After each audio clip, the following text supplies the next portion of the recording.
Hello guys, magandang umaga. So nandito na naman po tayo. Silitong Makadinya Vlog. Nasa kalsada na naman po. So shout out sa mga ating mga followers. So hindi na natin isa-isahin.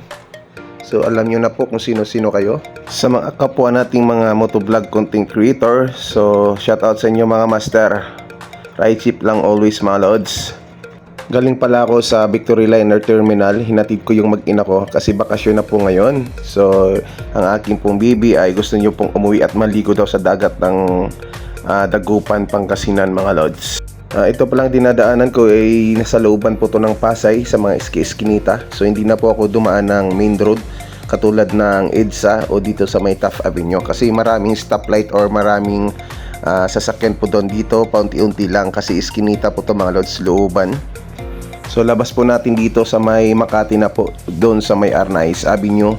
So tatagos tayo ng Dian, then tawid tayo ng Buendia. So papapunta na po tayo sa Rojas. Kung bago lang po kayo sa aking channel, please pa-support po, pa-follow, pa-like, pa-share. And sa aking Facebook page, sa aking YouTube, and sa aking TikTok mga lods. Mag-iwan lang kayo ng bakas mga lods at ako na po yung bahalang magsukli po sa inyo. So legit po tayong mag-respect or magbigay ng mga kasuklian kung kayo po ay iwan ng bakas dyan mga lodi.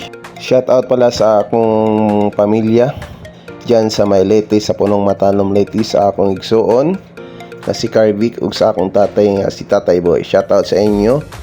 Ingat lang lagi at dasal at sana tayo ay magkaroon ng mas mahaba pang buhay at good health always sa lahat ng ating mga pamilya at hindi lang sa ating pamilya at sa buong mundo.